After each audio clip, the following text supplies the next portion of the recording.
போர்மலை பகுதியில் அழகான ஒரு பசுமை நிலம் இருந்தது. அந்த நிலத்தின் மீது பல புல்வெளிகள் செய்து கொண்டிருந்தது.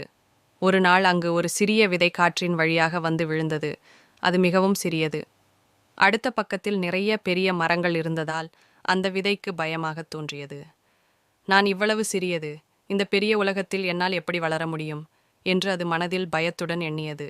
அதற்குள் வெயில் மிகவும் சூடாக இருந்தது. இங்கு ஒளியும் தாக்குகிறது, நீர் இல்லை. இங்கு இருந்து நான் தப்பிக்க வேண்டும் என்று அந்த விதை நெடுநாளாக மனம் குழைந்தது. காலம் கடந்தது. ஒரு நாள் இரவில் மேகங்களுடன் கடும் மழை பெய்தது. மழை தண்ணீர் சிறு விதையின் மேல் சற்று மெல்லச் சென்று விழுந்தது.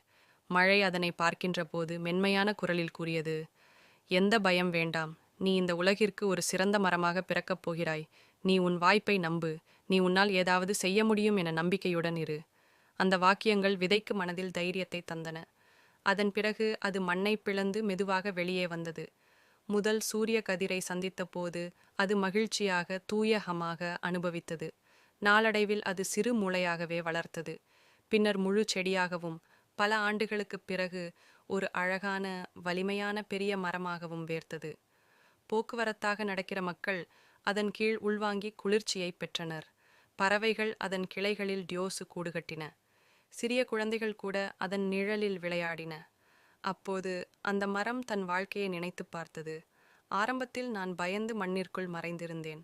ஆனால் தைரியம் கொண்டு முயற்சி செய்ததால் இன்று நான் பலருக்கும் நிழலையும் பாதுகாப்பையும் தருகிறேன். தன்னம்பிக்கையுடன் இருந்து முயற்சி செய்கிறவர்களுக்கு வெற்றி நிச்சயம் வருகிறது. சிறியது என்று பயப்படாமல் தைரியத்துடன் ஆரம்பிக்க வேண்டும்.